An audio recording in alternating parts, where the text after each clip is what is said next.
The Nintendo Switch is loved by many fans, including me.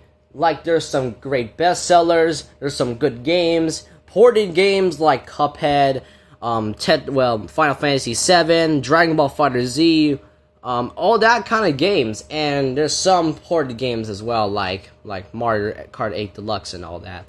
And yeah, you can play it like anytime, anywhere. That's kind of what the Switch does, and you can play it in any kind of way, like TV mode, handheld mode, or tabletop mode. It's like everyone's dream of a console, and like literally anything. There's also game like controllers like the Joy-Cons and the Pro Controller. And that's what is like great about the Switch, and it's literally Nintendo's biggest console. And and that's kind of when this happened. If you aren't aware of Nintendo's YouTube channel or Twitter account or both, then you might know about I think 2 weeks ago but they revealed a new console. Well, I wouldn't say it's a new console, but it is known as Nintendo Switch Lite, the newest addition to the Nintendo Switch family and the gaming family or something. And that's literally Nintendo's like interesting console right here. So guys, I'm gonna talk about the comparison and the conclusion, if you think it is actually worth it or not. Because guys, when this was announced, I was thinking, is it worth buying the Switch Lite that kind of looks so much like the Switch? Well guys, I'm here to compare that. But guys, before we get started, please, I want to tell you, that doesn't mean this video, I don't mean that I actually hate the Switch Lite. I mean, I think it's pretty cool. I'm just going to compare them and think if it's worth it or not. And also guys, if you're new to the channel, hit the subscribe button and the notification bell for more videos. And let's get started. So the Nintendo Switch Lite is literally looking like the Switch, right? It's like it's kind of like one of the most interesting consoles Nintendo ever like announced. And it's also conclude with Nintendo Switch Online. So guys, I'm gonna compare this as I found this picture from Reddit, so let's go check it right here for the Switch first, the OG Switch. So the Nintendo Switch has it's compatible with all games. Its indications for compatible modes like TV mode, tabletop mode, and handheld includes 2 Joy-Cons, and Joy-Cons has HD rumble, gyro motion sensor, IR sensor, and an NFC reader for Amiibo. It has Wi-Fi, has Bluetooth, and it has a 3.5mm audio jack.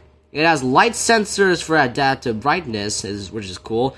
And you guys, if you have any Nintendo Labos, which is just cardboard and you can do stuff with it with your Switch, then it's compatible with the Labo kits as well. It includes a dock and an HDMI reader, and it allows a video output to a TV. That's really cool. And an AC adapter, it does include a charger. So the dimensions is 4 meters high, 9.4 meters long, 55 meters deep with Joy-Cons attached. It is approximately 88 pounds with Joy-Cons attached, which is actually neat. 6.2 and the screen is like 6.2 touchscreen with 720p resolution. There's no difference. And the battery life is 2.5 to 6.5 hours of battery life. There's no difference between the 2 models. Well, we're gonna talk about that with the Switch Lite. The price is $200, well, $300, because $299 in the USA. And the release date was about 2 years ago on March 3rd. And that's kind of what's good about the OG Nintendo Switch. But let's talk about the Nintendo Switch Lite. The Switch Lite actually only compatible with only the handheld mode.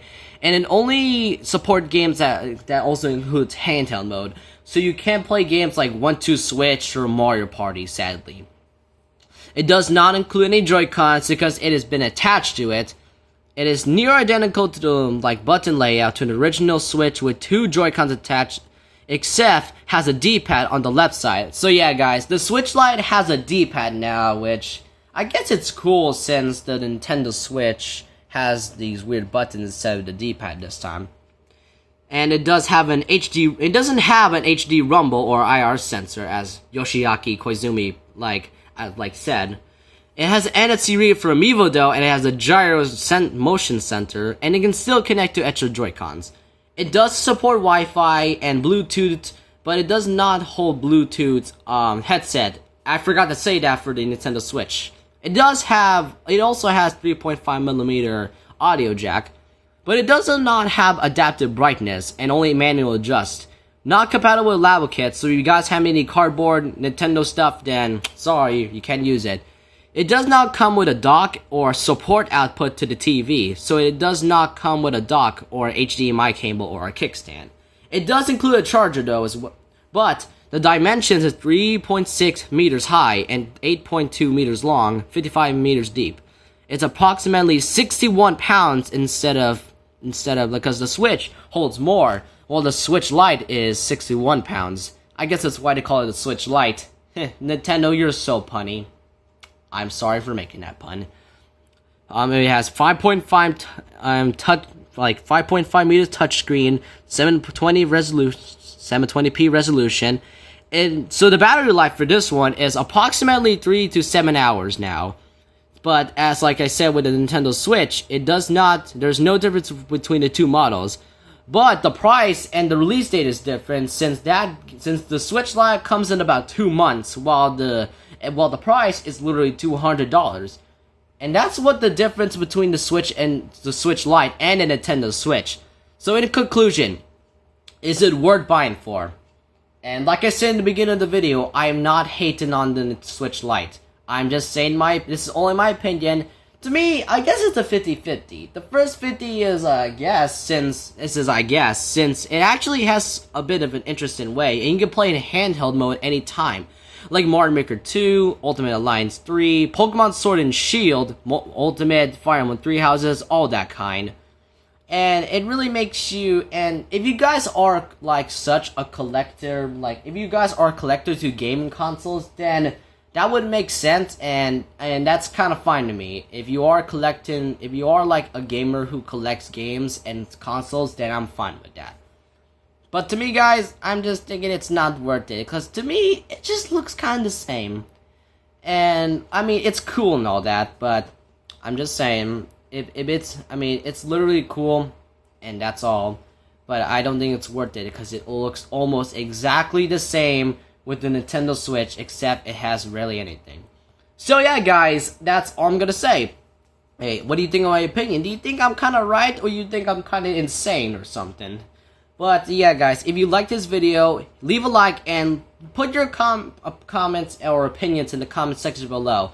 And like I said in the beginning, I'm not hating on the Nintendo Switch Lite. I'm just saying my own opinion and what I think about it. So yeah, guys, if you enjoyed this video, here's one thing I want to tell you. Once a legend, always a legend. Have a good life, guys.